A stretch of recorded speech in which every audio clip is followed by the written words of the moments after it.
திரு TTV எப்போ என்ன action எடுக்கணும்னு வேற யாரும் சொல்ல முடியாது. பாண்டே விட்டுருங்க. வேற யாருமே சொல்ல முடியாது. அமித்ஷா எப்போ என்ன முடிவு எடுக்கணும்னு யார் சொல்ல முடியும்? யாராவது சொல்ல முடியுமா? அப்ப அவரவர் கட்சிக்கு அவரவர் முடிவு எடுப்பாங்க. அவங்களுக்கு ஒரு டைம் இருக்கு. எல்லாருக்கும் ஒரு மெல்டிங் பாயிண்ட் இருக்குல்ல. படபடன்னு எதையும் செய்ய முடியாதுல்ல. அவர்கள் எல்லோருமே ஒரு பாயிண்ட்ல யாருமே மாத்தல. ஒண்ணு அதிமுகவின் உள் விவகாரங்கள் நாங்க தலையிட மாட்டோம். திரு அமித்ஷா ரொம்ப தெளிவா பயன்படுத்துற விஷயம். நாங்க அதிமுக உள் விவகாரத்துல தலையிட மாட்டோம். அது யார் இருக்கணும். ஆனா கூட்டணிக்கு நாங்க ட்ரை பண்ணிட்டே இருப்போம். உங்களுக்கு புரியுங்களா? அத வந்து அவங்க கூட்டணிக்கு எல்லாருமே வரணுங்கிறதுல ஒண்ணும் குழப்பமே இல்ல. அப்படித்தான் இவர்கள் எல்லாம் உள்ள இருக்கிறாங்கன்னு சொல்லிட்டாங்க. எந்த குழப்பமும் இல்ல. அதுல மாற்றமே வரல. அப்ப திரு அமித்ஷா கட்டாயம் முடிவு எடுப்பார். அவருக்கு ஜெயிக்கணுங்கிற ஆசை தானே. அவருக்கு தெரியாத அதிமுகவும் பாஜக மட்டும் இருந்தா திமுக கூட்டணி வெல்ல முடியாது அவருக்கு தெரியாதா?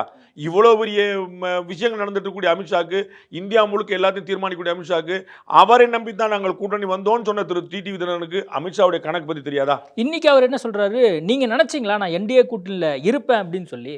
நீங்க நம்புனீங்களா அப்படின்னு கேட்கிறாரு. மத்தவங்க நம்புறாங்க, நம்பாம போறாங்க. திரு டிடிவி தினகரன் அதே டெல்டா மாவட்டத்தில் ஒரு பேட்டி கொடுத்தார். அதிமுக கூட்டா பிரச்சாரத்துக்கு போவீங்களா அப்படின்னு கேட்டு அவர்கள் கூப்பிட்டால் போவேன்னாரு. அது எந்த கூட்டணியில் இருந்தவங்க சொன்னாங்க? நான் சொல்றேன் 2 மாசம் முன்னாடி.